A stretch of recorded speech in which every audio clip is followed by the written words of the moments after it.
This is Optimus Prime, and you're listening to All Things Transformers with Steve Megatron and TFG1 Mike. Transform and roll out! Hi, this is Jim Sorensen. And Bill Forster. And you are listening to All Things Transformers. Hi, this is Gary Chalk, and you're listening to the Geekcast Radio Network. You're listening to All Things Transformers, version 2.0.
Hello and welcome to All Things Transformers. I'm your host Steve Megatron Phillips, and joining me again is the Transformers Quartet. Yes. Yep. I like that. Okay, that works. Yeah. Mike's the soprano. So yes, it's midnight. We're all dead. Mike, take it away. So we are here tonight to count down our top 10 favorite Transformers scenes or moments. Not as tricky as I thought it might be.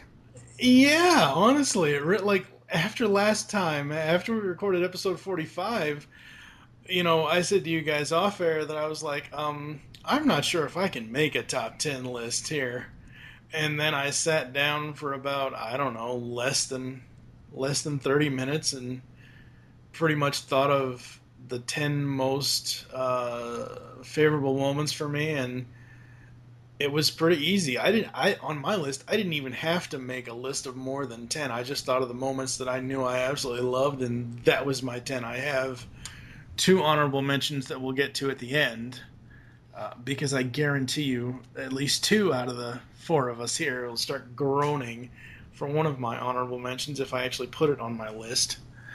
Yeah, it was. I was super worried about this episode because I didn't know what the hell I was going to do or how I was going to do it, but it was so much easier than I thought it would be.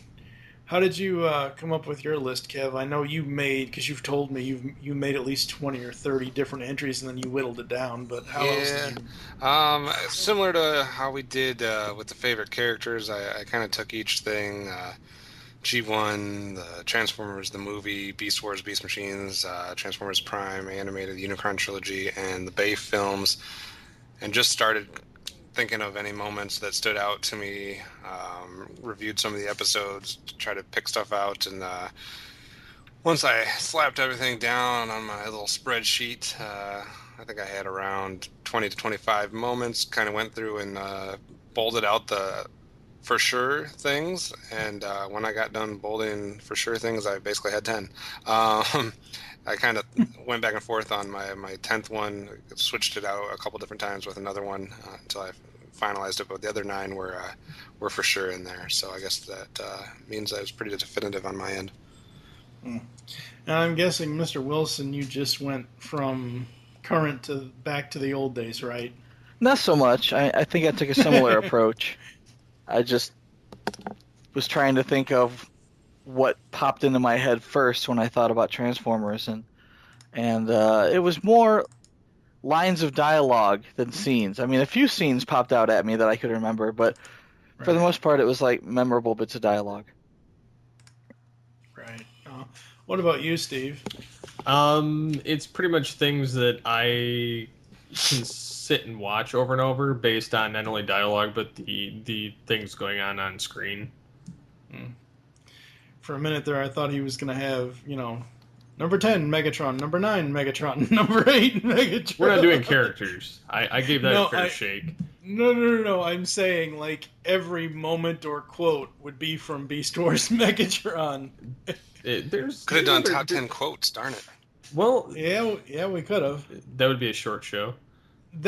Actually, that's what episode 49 is going to be. That will be a short show. That's okay. I'm just going to repeat what I say here. I already got them written down.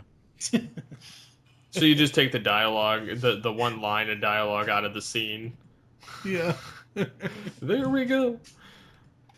It won't even be us speaking. It'll just be the lines.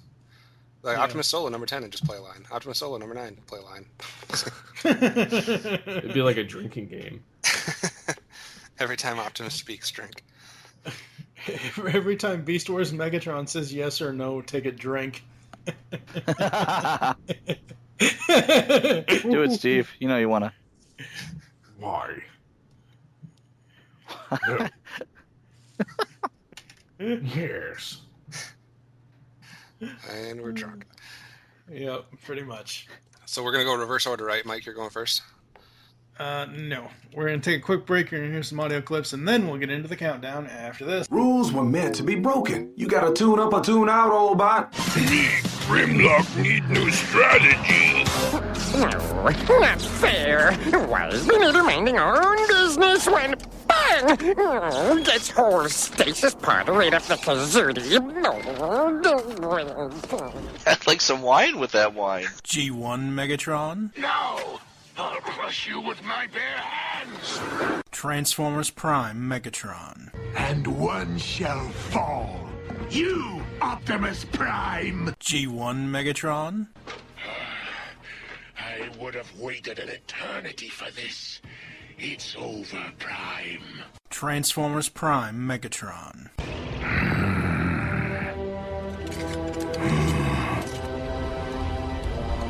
This is merely the beginning.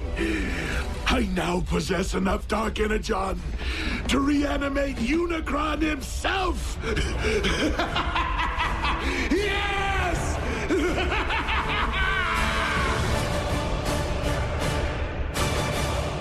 All right, we are back. Steve, what is your number 10 favorite moment or scene or quote? Pass. Mike, you're up. No, Steve, come on now. I'm still trying to decipher which of my 10. Jesus, Michael, go ahead. My number 10 comes from season 2 of the G1 series. There was an episode, I forget the title offhand, but it was Triple Changers. It was like the Triple Changer Initiative. Triple Takeover. The Triple Takeover? Okay. Yep. So, so at the end, you have this scene where Megatron and Starscream are kind of trapped and flowing down this river kind of thing. No, it was a sewer, but it didn't look nearly as dirty as a sewer because it had blue water. And as they were escaping from the sewer, Starscream says, "It wasn't me, it was the Triple Changers." And Megatron says, "You're either lying or you're stupid." And he says, "I'm stupid." I love that. I remember that from my childhood. That's one of those things that sticks with me. Yeah. That great Chris Latta and Frank Welker voices. Absolutely. It's fantastic. Kev, number 10. I will also start with a G1. I'm actually going to go with the opening moments from the entire series. I, for some reason, really enjoyed Victor Caroli as the frequent narrator, voiceover for G1, and just the original telling of the origin, the backstory of what this entire thing that we're talking about, this entire franchise, is all based on, or at least the G1 cartoon, if you want to be specific. But just his voiceover and kind of talking about, how war was raging and bringing us all the way to Earth, just hearing him speak. And then any other time I heard him throughout the rest of the series kind of reminded me of him being the first voice I heard in Transformers. Good call. Steve, number 10. Why does Mike always have to go last? Just kidding. Because He's a pain in the ass. That's why. The scene where in Beast Machines where Megatron goes, "I live," and then he's in the drone body and he goes, "What the devil body is this?" For me at number 10 is from Animated, the endgame final scene when they return to Cybertron, just because of that 59-second musical score at the end of that. I absolutely love the music at the end of that series. Kev, number 9. Oh, we're switching the order now. No. Wait, my dog dog is my that? dog he didn't have a scene yet. Hold on. You're skipping Mr. Wilson, Mike. That's because his dog was having a scene. Yeah, my dog has to include his 2 cents. Yeah. What was his Dargo favorite? I says- didn't get that interpreter. Yeah, well, let me interpret that for you. Dargo says that his 9th favorite scene. You've seen this, right, dog? No? Yes. I'm sure he has. All right. His favorite scene is in the 1986 movie when Megatron is bringing his team down to the Earth in the shuttle, and he says, I forget what Starscream says. He says something like, wouldn't it be better if we actually did what we're supposed to do, and that's attacking the moon base? And he looks and says, "You're an idiot, Starscream." That's exactly what he said. You're an idiot, Starscream. Wouldn't it be easier to slip by their early warning systems in their own shuttle and attack Autobots City and vanquish the Autobots forever? That's exactly what he said. I've got the scene on YouTube somewhere. I was gonna send it over. Yeah, that's a good line. I agree. Again, backing up Starscream's foolishness here. We have a theme here.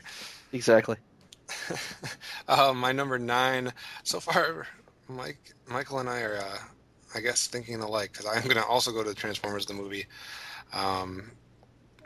But a different moment, and that would be the whole reformatting sequence that we get from Unicron, where he changes Megatron into Galvatron and Scourge and Cyclonus and everything. Just the whole idea that he had that power and he could basically change the look and everything about him and revive him, and just hearing Unicron's booming voice during that scene where he's basically laying down the law with Megatron / Galvatron. So that was a cool scene for me. That's good stuff. I like that. Steve, number 9. Mine would also be the Autobot shuttle. That's just such an iconic. I mean, it's the one scene where you get to have an argument between them, and then you get to have, Starscream basically blowing away with Megatron for the Autobots. Just in one quick moment, like within 30 seconds, they're all dead. You have Brawn, you have Prowl, you have Ratchet, and then Ironhide's last to go by fusion cannon to the head. My number 9 would be from Beast Wars, when Optimal Optimus gets his reveal. Man, Optimus sure learns a new body fast. What do you expect? He changes them often enough. I love Optimal Situation. I love that entire episode, but just having that body reveal and just having the 4-mode Optimal Optimus was just amazing. Michael, number 8. Number 8. My number 8. Dargo ran off, so I don't know what his number 8 is, but my number 8 comes from Transformers Animated. This was Endgame Part 2. It kind of goes along with yours, Mike, but at the end, one of my favorite lines is David K., where he's fighting Megatron, and he says, "You're a persistent little Autobot," and David K. says, "My name is Optimus Prime." I love that. I've actually got I forget which toy it is. I have an animated toy. When you click on it, it says, "My name is Optimus Prime." But it's not David K. saying it, is it? You know what? I think it was. I'm almost positive it was a voice clip from that scene. I know he did some of the toy voices, but he didn't do all of them. I'm trying to remember. Yeah, trying to remember which one it was, but yeah, that's one of those things. There's a lot of good scenes, a lot of good lines and such from that series, but that's the one that sticks with me at least more over than the G1 stuff. Mm-hmm. My number 8. I'm finally going to differ from Mr. Wilson here. Imagine that. Oh. I'm going to go with back to G1. Maybe not one that everybody would pick out, but I really liked it as a kid, and I still like it when I see it. But from Starscream's Brigade, the creation of the Combaticons.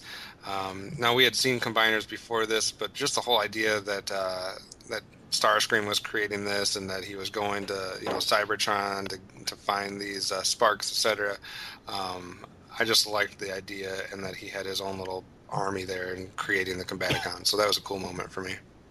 The whole idea behind that episode, the whole beginning of that episode, was something we had never seen before. Like, they started showing you the war. Well, it was also kind of that first time that we were, maybe not the first time, I guess I'd have to really think about it, but it was a theme that has been used in other series as far as, getting that spark and putting it into a different vessel or a different body, and having that become a viable transformer, obviously. Beast Wars used it a lot. Etc. Beast Machines use it all the time. No, but what I'm saying is, in G1, usually every single episode either starts off with Spike and Sparkplug, or it starts off at the Autobot base, or it starts off with the Decepticons attacking someone.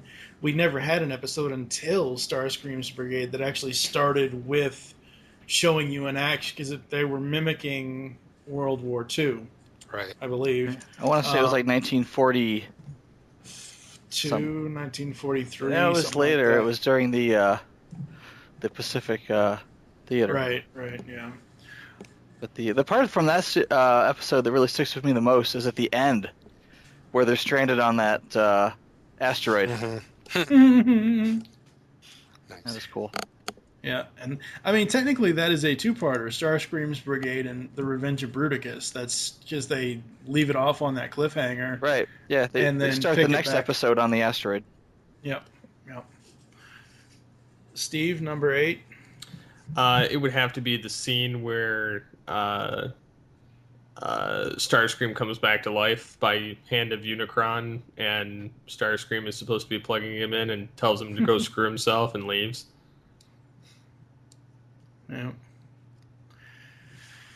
Yeah, that was always I mean, we knew that was going to happen.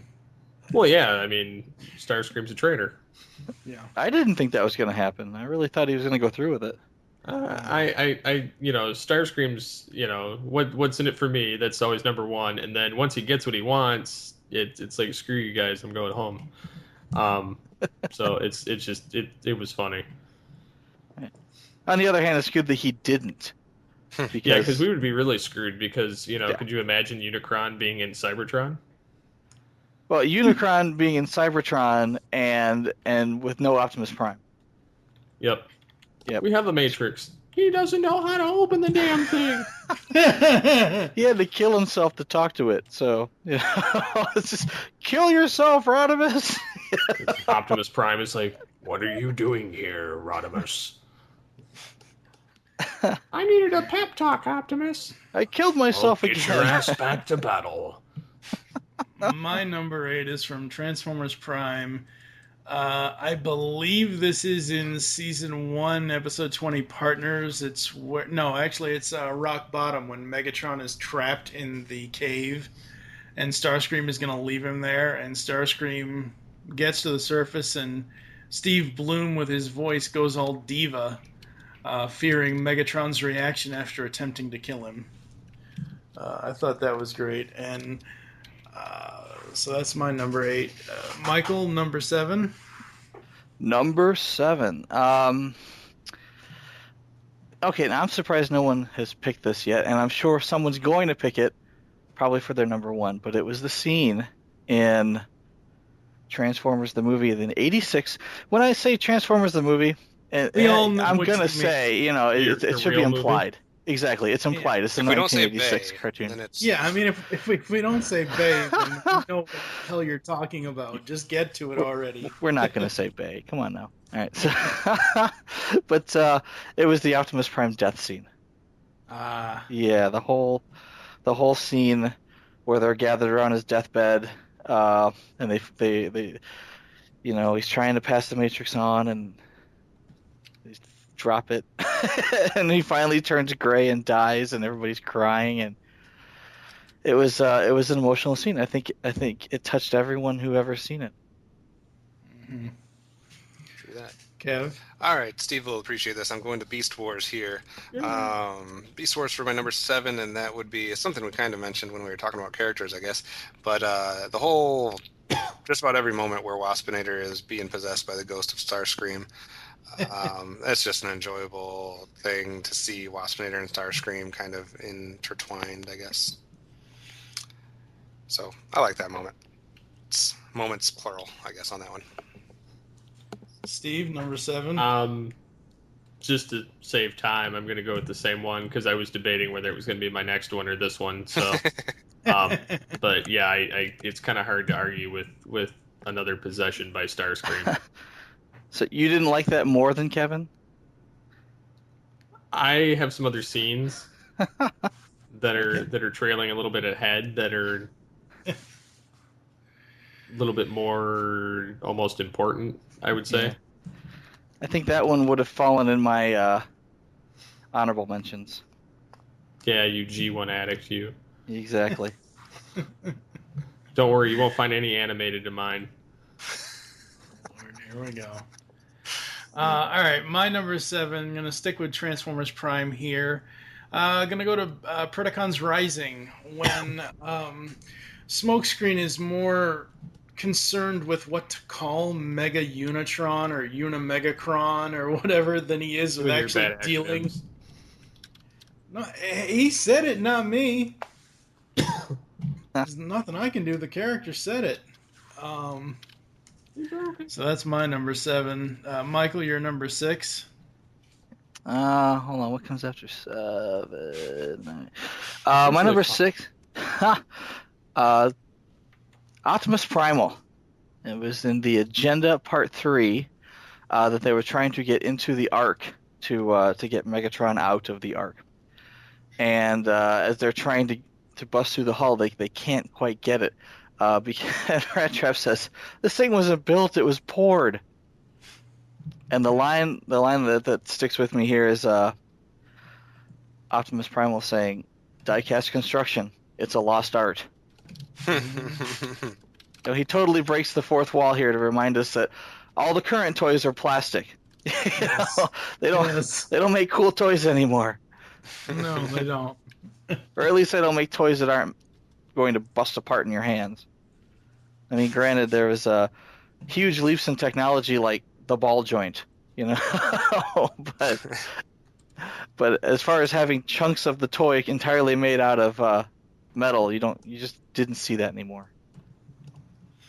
I am going to do something that TFG1 Mike has been doing. Go to Transformers Prime here. Possibly, I guess, one of my favorite Transformers Prime moments would be with the reveal that planet Earth is not what it seems to be, and the whole Unicron unveiling.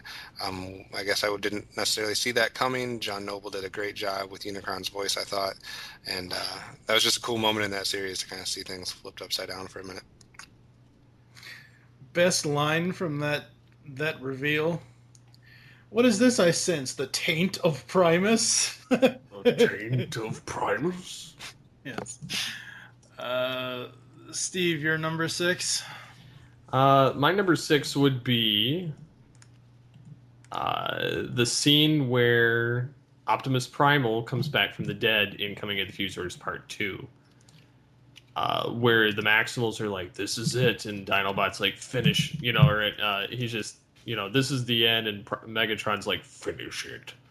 And they're preparing for the final blast, and then all of a sudden the whole of the axle line blows open, and Primal comes out with this covering, bulletproof shield that's never been seen before, for the most part. And he starts kicking their ass left and right. I loved that scene for the longest time. Yes.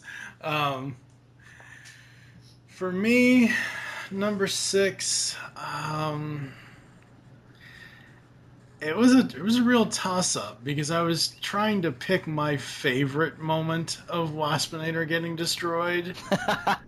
There are a lot of them.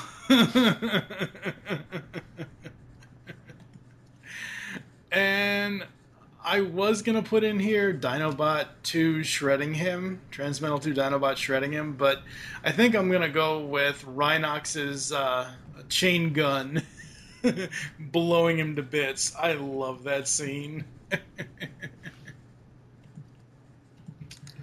Yeah, anytime Waspinator gets destroyed was a good scene. Yep. Not saying anything bad about Waspinator, it was just always funny. All right, number 5, Michael. Number 5. Okay. I wasn't gonna do this. I told you I wasn't gonna do this. Bayformers. Oh man. Epic fail. Okay. Well, no. Wait. Hear me out now. I will. I saw the first movie at BotCon with 200 fellow fans, and barely anyone else has seen it yet because we were seeing a previewing. I think we saw it like a week earlier than it had opened nationally, and we were all excited, and everyone was cheering at the same time, and different scenes resonated with everybody at the same time. It wasn't quite the same experience you would get in a regular theater. So that being said, when Optimus Prime transforms for the first time, it was like the most amazing thing, and everybody was like woohoo as soon as it's an epic scene. It's a well executed scene. The rest of the movie, you can argue about it forever, but that particular scene where Optimus Prime in the alley, when all the Autobots roll up and transform, it was a game changer. It's like, wow, this is what movies are supposed to be like from now on. Second, and only as long as we're on the subject of Bayformers, at the end when he says freedom is the right of all sentient beings, that was the other time that the entire audience completely erupted. I didn't hear, but then they'd better stay out of my way.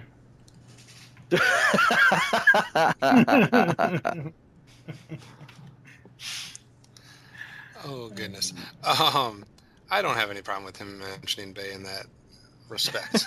That's a good one. Yeah. Well, when you preface it like that, it's like, well, you got to understand where I was when this was, and we hadn't been burned by the second movie yet. Yeah. Well, I mean, even then, that whole scene where you first see him do that for the first time, it almost becomes like an emotional moment, only because it brings that nostalgia out. Yeah.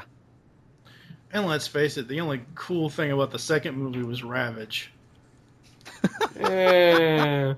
Being skinned alive? No, when he first appears. The best part about the second movie was it ended. No,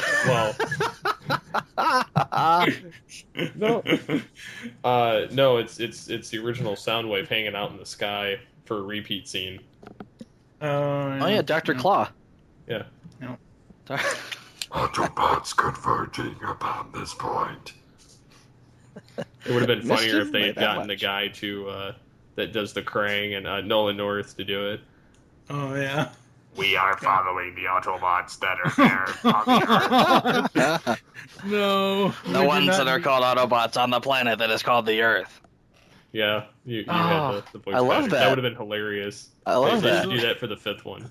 As much as I love Nolan North's Krang, that's the last thing we need in Transformers movies. Okay, so we'll get the other Krang. That really? I'll see Autobots here. No, that's even worse. Saki, where's my body? Yeah. Kev, number 5. I am going to go to Beast Machines for my number 5 here. Just the way that series, and in a way, the way that Beast Wars and Beast Machines, I guess, if you want to consider it that, the way the whole thing wraps up, the season finale moment with Optimus and Megatron basically both dying in a way, and Cybertron becoming new again, and a cheesy way to say it, I guess. But just the way that whole thing wraps up and kind of ties a bow on it. I kind of liked how it all ended. Yeah, absolutely. Steve, number 5. Beast Wars Season 1 finale, where the alien device that scanned for and took Unicron's mug as the way of destroying them in a way that they could understand, and then starts trying to incinerate the planet, and you have all these different things go on with between Tarantulas getting torched by Inferno and everything else going on, and Primal getting trapped in a stasis pod by Megatron, and then Megatron sitting there on a view screen taunting him as he plummets to his doom into the sky, and says, "You lose," at him, as pointing at him, and he's like, "Megatron," which is almost like his Khan moment. Because he's like, "Megatron," and Megatron's just like, "Dumbass,"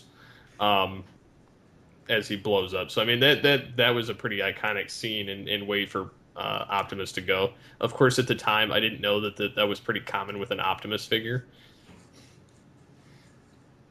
Dun, dun, dun. Hey, they repeated the trend over and over for the next 20 years, so. Yeah. My number 5, the only reason why it's at number 5 is because I'm more of a fan of the other leader than I am of this one. But, no, hold on. I do love the Optimus Megatron battle in Transformers 86. I really do love that. I thought that was a really, really well fought battle. That was the one moment I wish Hot Rod had never gotten involved, but I do... Stop typing, Kevin. I do love how that turned out. That's not me. Assholes. I am keeping track of everybody's votes, so we have statistics. Fucking assholes. Continue your thought. You can at least use use your judicious power of mute. Judicious use of mute. Keep talking. At the end of the podcast, we'll then have Michael Blanchard call people an asshole 54 times. No, but I do love the Optimus Megatron battle because it's the first time I guess you could count the battle on Sherman Dam when they were using an energy axe and an energy mace, but that really wasn't a battle. The battle in the movie was the knockdown, drag-out battle because the two of them died from it. You may be somewhat forgetting Heavy Metal War. Well, that was a cheat. Megatron cheated. That's an It epic still battle. counts. It was a battle.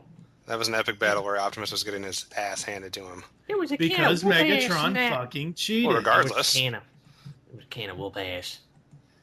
Anyway, Michael, you're number 4. Number 4.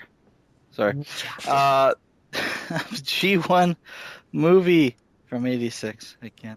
I had started thinking that G1 Grimlock, his quote at the end, which was, "Me Grimlock kick butt," when he goes down and actually kicks Unicron in the butt. And that's a great line. I thought that was awesome, but I have to expand that a little bit to the entire scene. Just Unicron attacking the planet, mass chaos going on. I would exclude the interior of Unicron, because I don't like Rodimus Prime, and I seriously don't like Galvatron either. So whatever's going on inside of Unicron's head, I don't care. But outside, you've got this epic battle going on. And people are just getting slaughtered, and the planet is being crushed, and Grimlock is kicking butt, literally. It's just an awesome scene. Yeah, that's an epic scene. My number 4 is going to go back to the world of the Beast Wars, specifically from Code of Hero, which was a cool episode. I mean, we got lots of G1 links, etc. But just Dinobot taking on the world, and it was just kind of like, I don't know, you have certain moments in Transformers history where certain things are shown, whether it be like through a death and, just really hitting on emotion, or, just a badass action scene, but this one was just like probably the epitome of an honor scene that we get throughout Transformers franchise. Dinobot going out like a true honorable hero. So that moment from Code of Hero would be my number 4. Steve? I was also saving Code of Hero. Because of that. You have Dinobot taking down the entire Predacon army by himself to the point of stasis lock or worse, which he did hit worse. And he ends up face to face with Megatron and ends up saving the human based on him going up to Megatron, and Megatron's like, yesterday's technology, what can you possibly do? And then Dinobot just, hits the stick into the rock and improvise, and clobbers Megatron in the back and shatters the disc and totally screws him over. But it also teaches humans how to make tools. So that whole last half of that episode was just very, very emotional. Plus, it redeemed his character 100% for any flaws he may have had. Yeah, and that was a great scene. And you could see pre-transmetal Rat Trap at the end with the transmetal head. TFG1 Mike, will you pick a G1 moment? No. Well, You're not living He's up going to to do your an name. animated. No. He's going to do an Armada. What the fuck are you smoking? Armada. Number 4 goes to Beast Machines and the reveal of Jetstorm is Silverbolt and that he actually relished being evil. I loved what they did with Silverbolt and Beast Machines. I said it last episode. I thought making him the Dark Knight instead of the, super altruistic hero was a lot better for Beast Machines. So I absolutely love it when he is revealed. What about your number 3, Michael? Number 3, we're going to go back to the movie. Aren't all your moments from the fucking movie? Almost all of them. Yeah, most of them. Rightfully so. Rightfully so. I mean, granted, there's a couple from the G1 series itself, but the movie's just chock full of stuff that, things that when I'm being contemplative and, just not thinking of anything else, these scenes pop into my head. Mm-hmm. So, G1 Devastator, blah, blah, blah, blah, blah, blah, during the attack on Autobot City, when Megatron says, "Merge for the kill," and they do. And then after that, he says, "Let the slaughter begin." And I'm like, man, we're going to see some serious shit here, man. In fact, all the serious shit got cut out. That's true. Yeah. Yeah, a lot of when they actually tore the doors open and then all the Decepticons rushed in and started killing everybody, a lot of that was supposed to be in the movie. I want to say like Sunstreaker and Gears and a bunch of other Autobots got killed in that scene. Charger. Yeah, but that all got cut out. Well, it was done for rewrites. It was done to make it so that they could actually get a PG rating. Well, it's done because they're like, wait a second, we're totally destroying every child in America right now. Maybe we should stop. Well, it's like they weren't going to do that 5 exactly. seconds from that point. It's like, well, they didn't show it. No, they'd already showed the other parts. They're not crushed and weeping yet. Well, let's hold off until Optimus actually dies. That's what I'm talking about. Yeah, they were going to do that. Yeah. No. Nobody cared that Prowl's light... I'm going to disagree with that, so... Nobody cared that Prowl's eyes got set on fire and smoke came out of his mouth. Yeah, they did. I was pretty sure he was going to live through that. Number 3. I'm just gonna cut Mike off here. I'm gonna do something that Michael did that caused some consternation amongst the panel. I am gonna mention the word Michael Bay, I guess. Ooh. Yeah, all the way up in number 3. Is that crazy or what? He's a brave man. Probably going to be something from Revenge of the Craptacular. And I can't even preface mine with saying that I was watching it. It's Megan Fox's ass, right? Yeah, from the last movie. When that was my honorable mention. That was Turtles. Yeah. I'm sorry. I thought they were the same thing. But it's very similar to Michael, so I think I should get a pass here. Not only was his first transformation cool, but simply hearing Peter Cullen as Optimus Prime in the first film.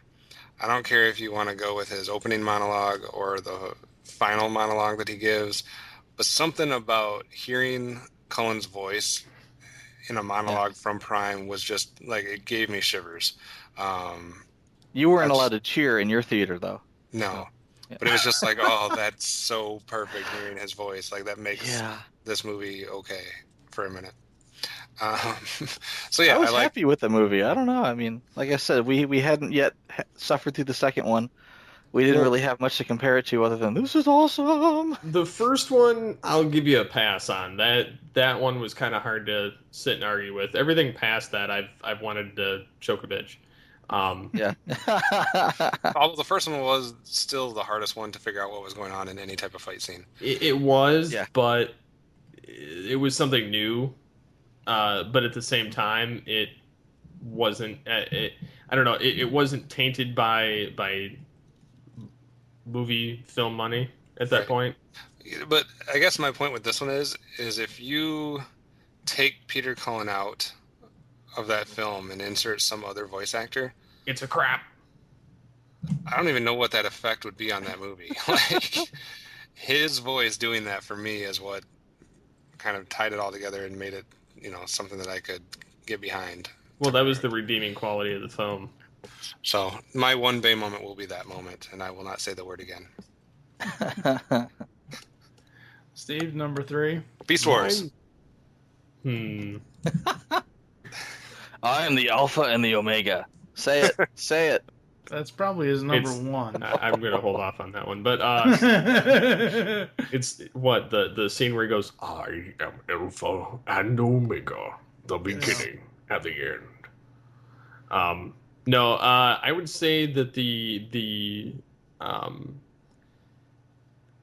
Beast Machine's ending, I'd almost have to argue, is my number 3.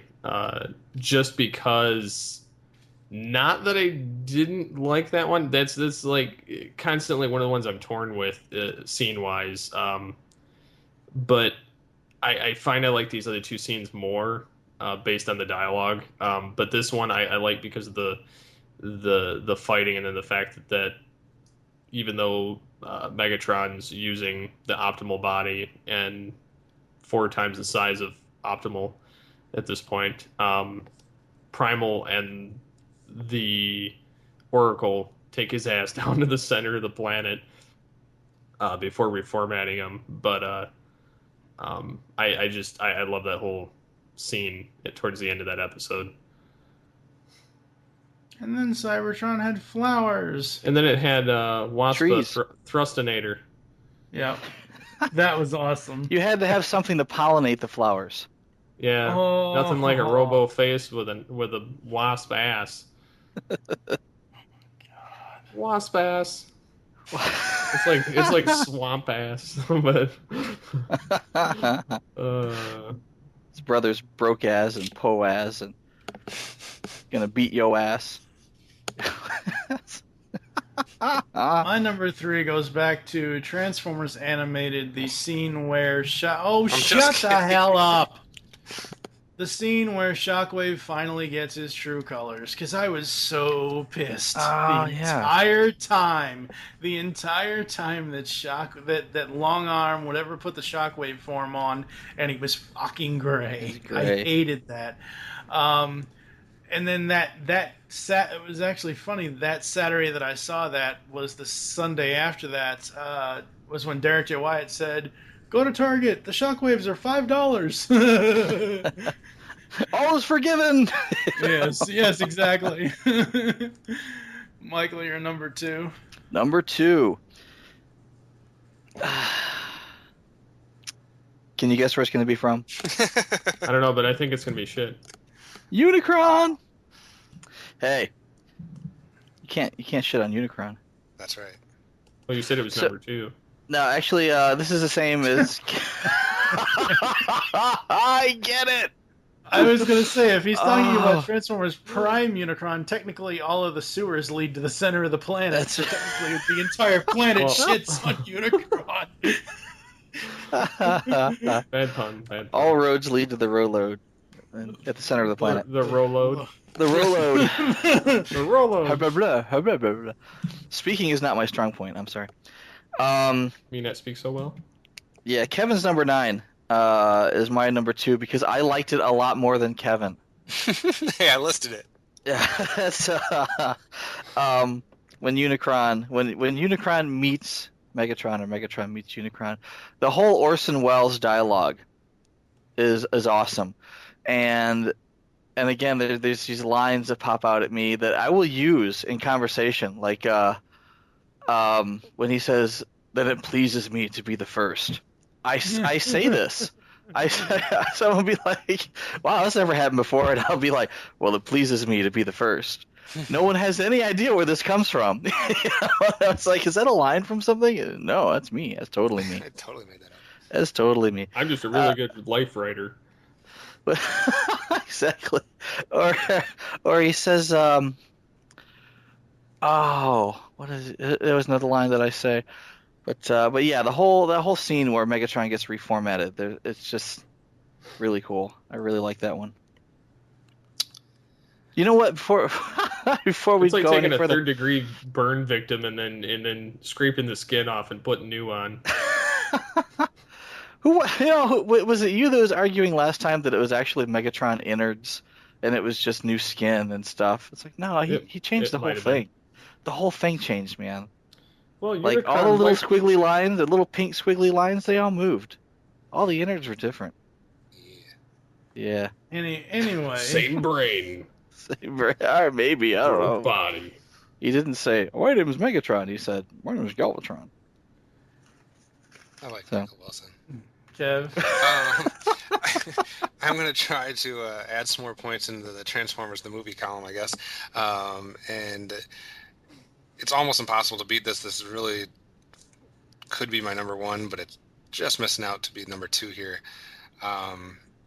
It's just a perfect moment all the way around, and it's Optimus tearing through the Decepticon ranks as we hear the touch as he's making his way towards Megatron. Not talking about the actual Megatron Optimus battle, not talking about we know Optimus Destiny, just him running through there, flipping things left and right while we hear the touch is a great moment from the movie. Absolutely. Steve, number 2? Let me preface this in saying I don't have Transformers the movie in the remaining, only because I like that entire movie, and it would be a cop-out for me to choose any one scene, being that I would choose the entire movie. So I couldn't qualify that as a one-scene type deal. So I'm going to have to go up to my runner-ups, which I favor more anyway. This is Beast Machines, where Optimus figures out that who's pulling the strings? Master of the House. Where Megatron's like, welcome to my throne room, Optimus Primal. And then basically taunts him for the duration of the episode. Good stuff. Yep. My number 2 is after they get reformatted in Beast Machines. Shut up. Number 2. After they get reformatted in Beast Machines, when Cheetor says, "Let's take these new bodies for a test drive," I love what Ian James Corlett did with his voice for Cheetor and basically making him more adult in Beast Machines. He made a him little more very mature each time. Right, exactly. Absolutely love that. Michael, what is your number one moment? My number one moment is exactly. It's something that I like just a little bit more than Kevin, and, and that was the you got. You the guys test just scene. copied off of each other's No, list. I didn't you? swear. This is high school No, it just means all that it's over right. again. That's right, because we are correct. Yeah, the whole scene where he's Optimus Prime is coming off the shuttle and he says, "Megatron must be stopped, no matter the cost." And then it kicks in, "You got the touch."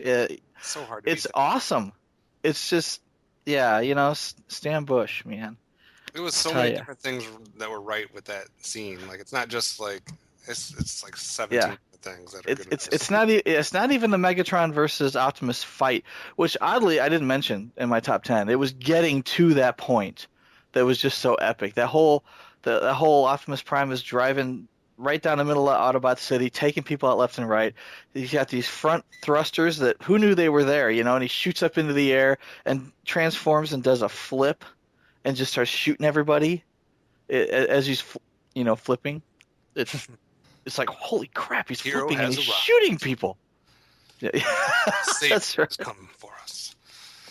It was epic, and and I've talked about this in the past. We've been doing this 6 years, 5, 6 years, and I've mentioned it before in several shows that in the shower, "You got the touch" will pop into my head, and I'll be like, "You got the touch" in the shower. And I used to. We won't say what happens next. Exactly. You got the touch, and then it's like, thank you. "Yes, I do." Yeah. Don't mind if I do, actually. And That's not an explosion we need to see on screen. And Good thing there's no cameras. I know, right? We don't need to see that. No one wants to see that. But for a long time, I wasn't pleased with Stan Bush, and it was like, damn it, Stan Bush wrote this horrible song, and it's stuck in my head, and it won't go away. Until I actually talked to him and got to know him a little bit, and it's like, yeah, he's a nice enough guy. I really like this song now. And when it pops in my head, I don't dread it, because for a long time it was like, man, why does this song plague me, man? But it plagued me because it's an awesome scene. Exactly, because it's not, and not to be confused with the other time it plays in the movie, but right.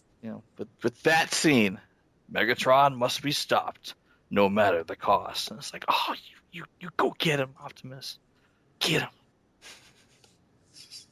Kevin, number one.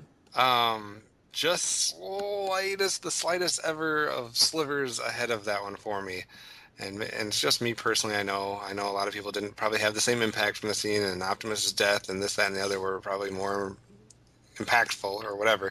But I will stick with Transformers the movie for my number one, and that would be that I know a lot of you guys mentioned it early on, but for me it had a much bigger impact, and that was the Autobot shuttle opening death scene to the movie, where we see Brawn, Prowl, Ratchet, Ironhide all get killed, because that is just something that shook my world as far as everything I knew about Transformers. And it's not just that.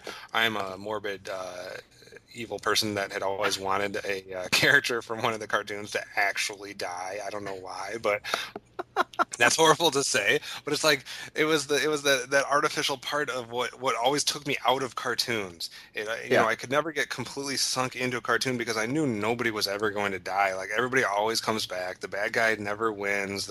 No character ever actually gets killed. And then I'm watching this movie, and within minutes, half of my favorite characters are blown to pieces, and I'm just like, what in the heck is going on here? What just happened? Okay, all right. Well, let's see what else happens. Like, I'm in. What's going to be left after this movie? So that scene just shook my world as far as the Transformers franchise, and just in general as far as cartoons and animated stuff, and I was just like, yeah, that had a bigger impact than any other moment in Transformers history for me. Bigger than Optimus Prime's death. Yeah. Well, like I said, it's I really thought they were going to live through that. I didn't think they were dead. I'm like, they can't possibly be dead. I mean, red lasers, blue lasers, nobody hits each other. Right. Yeah, but this isn't Star Wars and Star Trek. Well, but I mean, that's just that scene where you're just like, at first you're just like, what? Like, are they dead? Are they?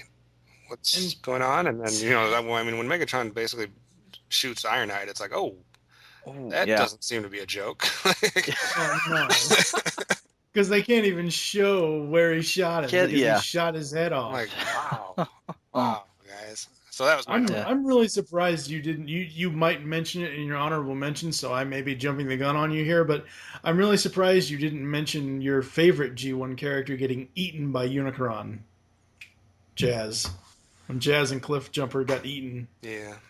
I thought he meant Arbalest. Or, No, they got eaten. They Wasn't just my didn't favorite die. character. If you remember last episode, my favorite character was not either of those people. Anyway. All right, Steve, number 1. Dun dun dun. It is. I am Alpha and Omega. It's the Nemesis Part 2 ending. Do the whole thing. You know you wanna. Oh, God, we don't have time for that. Sure we do. Do it. Do it from the beginning to the end. I'll speak it from the beginning to the end. Tarantulas may have left a legacy I can yet utilize. That's from Part 1 anyway. But yeah, I mean it's great. The end parts where he casts aside Dinobot for traitoring after he's gone back to normal, and Primal and him are sitting side by side just like nothing ever happened, and Rhinox T-bones through the ship, and you got a Megatron on his hood, for a hood ornament, and Primal's like, "Come on, Dinobot." Dinobot's like, "No, I'm just gonna lay here and die," which is the only problem I had with it. You'd think for Simon Furman writing that episode, he would have made his Dinobot live. It wasn't Grimlock. It wasn't Grimlock, but still, it was a Dinobot. Screw this guy. He's not Grimlock. Nope, I think he was like, if they do a season 4, I'll bring Grimlock back. But yeah, they got to repaint him before I care.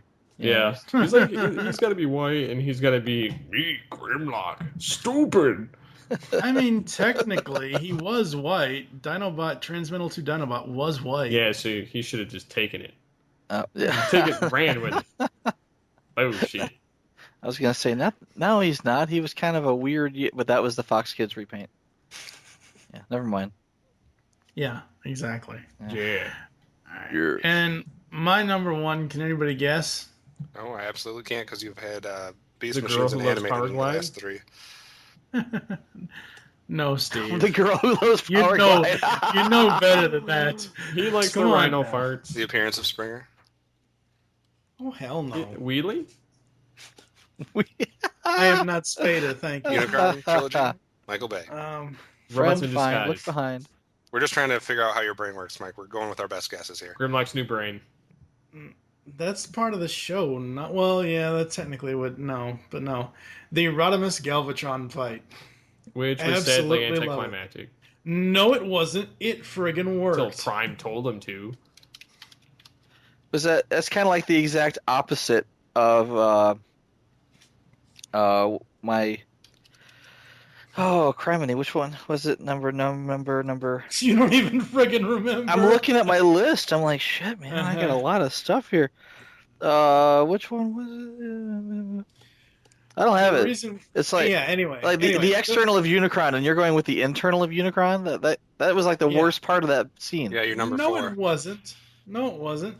The greatest thing about this It was is my number 4. Thanks. Yeah. Apparently, Galvatron can't stand looking at bright headlights. Rodimus just blinds him with his headlights. So your favorite character was Rodimus. Your favorite moment is Rodimus. Hey, I could have had the animated moment when he only showed up for 5 seconds. I'm surprised you didn't get that in number 10 or something. Your favorite moment was it when Rodimus ran over and got Prime killed? Actually, my number 1 favorite moment was almost not even going to be from the cartoons. I was going to put in Bayformer. Issue 22 of More Than Meets the Eye, where they go through Rewind's film. Favorite character killed Optimus Prime. Yeah. Your favorite character was the direct cause of the death of Optimus Prime. Uh-huh. So he killed Optimus Prime and he killed himself. And next you're gonna tell me that Rodimus is in charge of the Quintessons and he made them make him a zombie. And then you're gonna tell me Rodimus told Swolford and whoever else to throw him into the sun. I was just going to tell you that Rodimus then turned out to be a little bitch in the rest of the cartoon series. Anyway, he didn't get a chance to become a leader. Anything other than a little bitch? That's right. Help me, Optimus. I'm sorry. Hey, at least Rodimus didn't get compacted by a trash compactor. Like Springer did. Oh. So anyway. Optimus Prime says, Rodimus, pull up your panties. On that note, we're going to take another quick break. We're going to come back. Kevin's going to give you some statistics and honorable mentions after this. Hello, geeks. Want a podcast that covers a vast array of topics with no rhyme or reason? Then check out Altered Geek Unlimited, where the topics fly more or less off the cuff. We cover media news, TV, our favorite geek products, and of course, your feedback. So get altered, get geeky with the Altered Geeks every Friday on the Geekcast Radio Network. I, Starscream, have taken over Transformers Prime Time. Call me Lord. No, Starscream, we will not call you Lord, but we will announce that the GCRN is bringing everyone Transformers Prime Time. That's right, before we get into the TFG1 redone, we enter the Prime Universe. Join your hosts, TFG1 Mike, Steve Megatron, Optimus Solo, and Pecan Court Michael as they cover all 65 episodes of Transformers Prime, the comics, the toys, and more. We will also have a commentary on Predacons Rising, interviews with writers, voice actors, and more. All in the latest Transformers review podcast from the Geekcast Radio Network. You can find TF Primetime on iTunes and www.geekcastradio.com. And remember, one shall stand and one shall fall. We are back. Give us the stats, Kev. Alrighty. Coming in last for Transformers moments would be the Unicron trilogy. Did not. Why did you even count did not have a moment? It wasn't mentioned at all. Yeah. No mention for the Unicron trilogy. So after that, we had 2 mentions for the Bayverse. Thanks to myself and Mr. Wilson. We had a tie for 3 mentions, both for Transformers Animated and Transformers Prime. So the 2 most recent series each had 3 mentions. Thanks mostly to TFG and Mike and his 2 animated mentions, but he also had the 2 Transformers Prime mentions, so he likes the current series. He's very diverse. Yes. Then we had 4 mentions, only 4 mentions from G1. We're not counting the movie here. Only 4 from the series proper. Kind of surprising there. What's most surprising to me, I guess, would be that the third most mentions comes from Beast Machines, with 6 moments mentioned from Beast Machines. Follow that up with our second most mentions being from Beast Wars, which had 10 mentions, obviously mostly carried by the 5 that Steve mentioned for that one. And then Mr. Wilson helped us get to our number 1, which would be Transformers the Movie, which had 12 mentions, 6 of which were from Mr. Wilson and another 3 from myself. Mike, no G1 mentions whatsoever. Explain yourself. Holy shit. Why do you hate the good stuff? I at least mentioned TFG1 half the time. So I don't know. I could see maybe Blanchard wasn't old enough to remember the original cartoons. No, I was. It's not fresh. Season 1 and Season 2. Season 1 and Season 2 ran in syndication. The TFG1 podcast is still souring his mind on G1, so we'll have to fix that. We'll fix that soon. If we were to do this in a couple years from now, he would have more G1 moments. Well, yeah. When the movie came out, I was still collecting the toys, so I mean, it was like fresh and this was like my mindset at that age. And we also had quite a bit of duplications, which obviously always means we're right. We had the reformatting by Unicron mentioned a couple different times. We had the season finale from Beast Machines, the Code of Hero from Beast Wars. Obviously, a bunch of Transformers the movie moments as far as the death scene, the touch, the different Unicron stuff. So quite a few different things that were mentioned multiple times. But yeah, Transformers the movie had the most moments that we picked. Mm-hmm. All right, Kev, what are your honorable mentions? Well, first of all, how many do you have? Oh, I just got like 10. They're pretty quick ones. Just 10. As far as Transformers Prime, Soundwave finally speaking was a pretty cool moment. Just not obviously none of these stand up to the ones that I actually picked. Another Transformers the movie moment that nobody actually mentioned, but I thought would be in my list if I expanded to 20 would be Starscream getting his just desserts with the coronation and the shot to the face. I thought that was a pretty cool scene. I had some more Beast Wars stuff that didn't make the list. I thought the initial death of Pterosaur and Scorponok, similar reasons for when I had the death of Brawn, Prowl, Ratchet, etc. But when Scorponok and Pterosaur die, and then Cheetor, Rat Trap, Megatron, and Tarantulas all become all get the reformatting, I thought that was a turning point in Beast Wars. When Ravage returns in Beast Wars and then they play back the message from G1 Megatron to him, the appearance of the Ark in Agenda from Beast Wars, and then at the end when Waspinator just quits the Beast Wars. That's hilarious. I quit the Beast Wars. What else? A couple G1 moments that we didn't mention. The initial roll call of the Autobots in More Than Meets the Eye when they're all lined up there, that always was a moment that stuck with me. I know it's just, hey, here's all our toys or whatever, but it still was a cool moment. Like, we're introducing you to the Autobots that you're gonna follow for a while. The whole Starscream's ghost and Octane in that one episode was pretty cool. A moment that always stuck with me was when they visited the Autobot tombs after the movie, and they're like, oh, these are where the Autobots are kept or whatever. And then Prime and Galvatron side by side to take on the Hate Plague was a cool moment for me when they're basically shaking hands and face to face. That they would have made an interesting team if they had tried to do that more often. So yeah, those were some other moments that I thought about, but just nothing that quite lived up to the moments that I actually picked. Michael? Starscream's ghost in Beast Wars. That was pretty epic. I did not expect to see that. And when it actually happened, it was like, this was the coolest thing ever, because they were really hearkening back to G1. They would eventually make it back to Mount St. Hilary, or the mountain, the volcano that the Ark was in. But that was really the first, real sense that it was tied to the original source material. Yeah, I should say at any moment G1 is referenced in any future cartoon. Yeah. Whether it be animated, Beast Wars, Beast Machines, Transformers Prime, if they do a shout out to G1, it's my favorite moment. Yeah, animated, almost immediately did a shout out to G1. Yeah. It was like, it was just like, hey, look, it's because they showed old G1 footage, is what they did. Yeah. Oh, it was cool. I thought it was cool.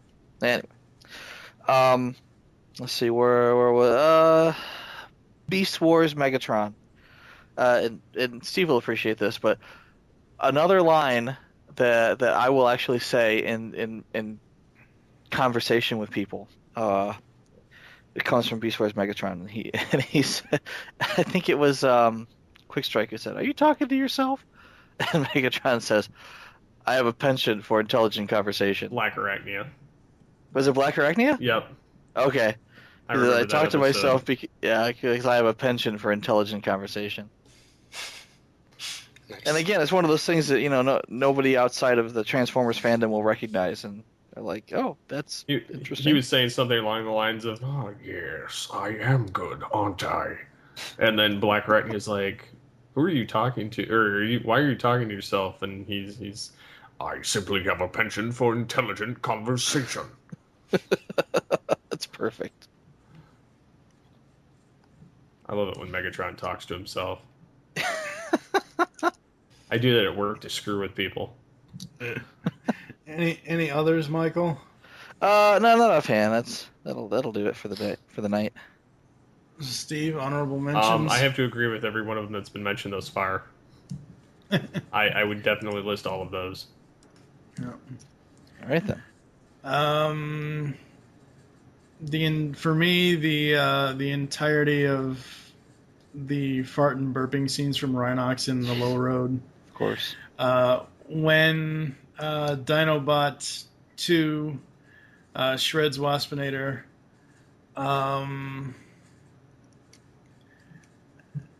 the first real glossy, I guess you could say, scene of Astro Train right after Megatron, right after Starscream kicks Megatron in the movie. And the opening scene for Transwarped, where we got 5 seconds of animated Rodimus before we got Cosmic Rusted. Jerks. Talk about fanboys. Yeah.